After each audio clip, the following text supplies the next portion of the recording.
Welcome back to the Department of Reason. Our text today is one of the most powerful arguments ever put to paper, the interesting narrative of the life of Olaudah Equiano. You might not know the specifics of Olaudah Equiano's story yet, but the tragedy lies in the fact that you do know the beginning.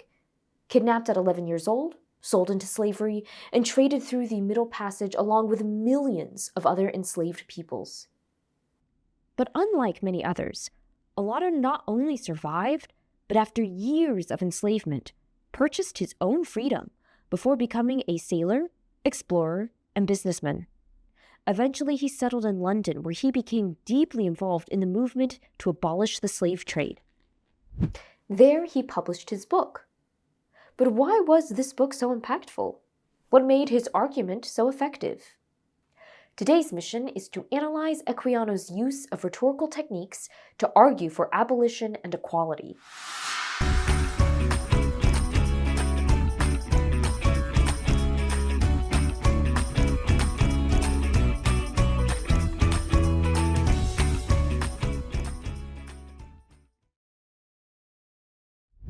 When Olaudah Equiano's book was published in 1789, abolitionist movements were starting to gain momentum, but the Atlantic slave trade was still operating in full force. Equiano used his story to convince readers across the globe to choose empathy instead of cruelty, humanity instead of dehumanization, and freedom instead of enslavement. And he does this in a unique way. His book can really be broken into three parts. The beginning consists of letters from and about Equiano. The middle and largest chunk of his book contains the chronological narrative of his life, and the ending contains a call to action for the reader. This structure isn't an accident. It's actually a technique that Equiano uses to convince his audience to join him in advocating for the abolition of the slave trade. Each piece serves a unique purpose, resulting in a comprehensive and compelling argument for freedom. Let's look at the first part of Olaudah Equiano's autobiography. He uses multiple letters addressed to different audiences to start off his book. And look at that! He begins by addressing us, the readers.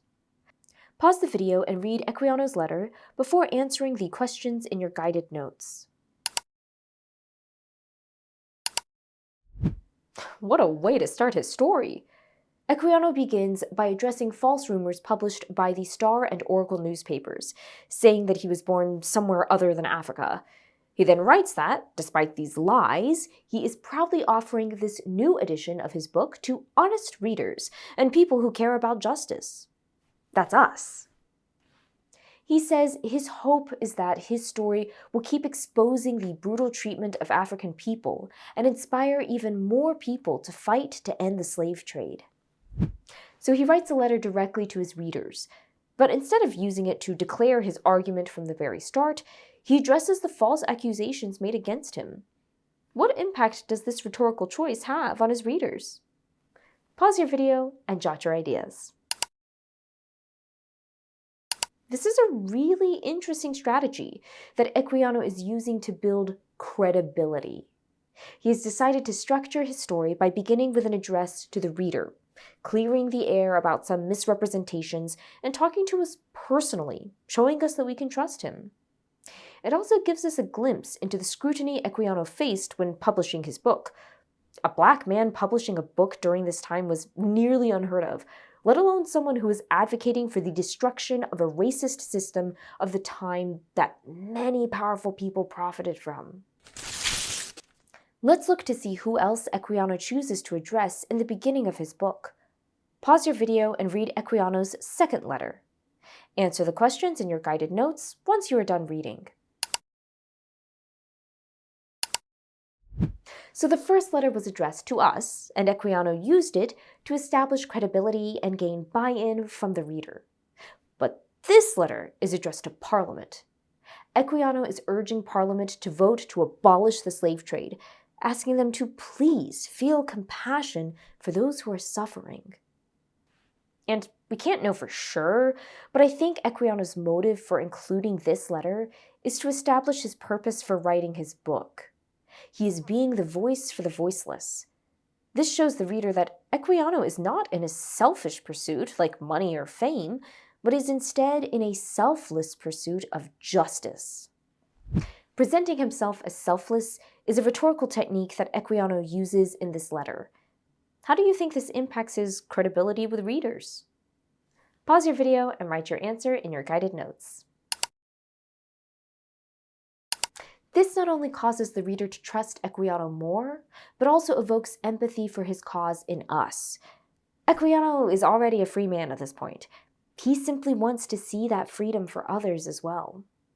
So we understand that he's choosing to start his story with these letters so he can build credibility with his readers. But what is the argument he's building credibility for? Let's zoom in on a few lines from this letter so we can zoom out and find what big argument Equiano is making about liberty and equality. We know specifically what he wants Parliament to do, but what about the deeper argument he makes here? Equiano writes that, "By the horrors of that trade was I first torn away from all the tender connections that were naturally dear to my heart." What argument is Equiano creating about equality through his rhetorical techniques in this line? Pause your video and answer the questions in your guided notes. Through this line, Equiano reminds Parliament that enslaved Africans had family bonds and deep emotional ties, just like anyone else, making it harder for readers to dehumanize them. Equiano isn't just asserting that the slave trade should be abolished. He is also establishing the argument that we are all equally human, regardless of race. Let's keep reading to see what else Equiano says. In the same letter, he writes, "May the God of heaven inspire your hearts with peculiar benevolence on that important day when the question of abolition is to be discussed, when thousands, in consequence of your determination, are to look for happiness or misery." Answer the question in your guided notes to evaluate Equiano's rhetorical techniques in this line. Equiano starts by establishing another thread of similarity with Parliament, their shared faith. While making your audience feel connected to you is an excellent rhetorical technique, this also reveals Equiano's view of equality. It's not simply practical, but moral. He then presents Parliament with a seemingly false dilemma. Their decision on the slave trade will either cause thousands to be happy or miserable. By using this rhetorical technique, he makes it easier for his readers to see things his way. Surely they'd want happiness over misery, right? This is used to steer Parliament toward the path he's arguing for, the path of abolition. So, we've figured out that Equiano is using rhetorical techniques to build credibility with both the reader and Parliament. Through these rhetorical techniques, we found that he is trying to get Parliament to see the similarities between themselves and him, while also establishing the repercussions of their decision. But why does he even include this letter in his book? How might it contribute to his argument about equality? Pause your video and jot your thoughts. By building credibility and emphasizing the impact of Parliament's decision on millions of people, Equiano is trying to humanize those being enslaved through the slave trade. Him needing to advocate for the humanity of these people in and of itself is unjust. Including this letter in his book allows him to develop the argument that this mindset and otherness is not something that will be fixed by the abolishment of the slave trade, but instead requires a deep change in the hearts and minds of people everywhere. We've only read 2 tiny letters from Equiano's entire book, but wow, they hold a lot of meaning.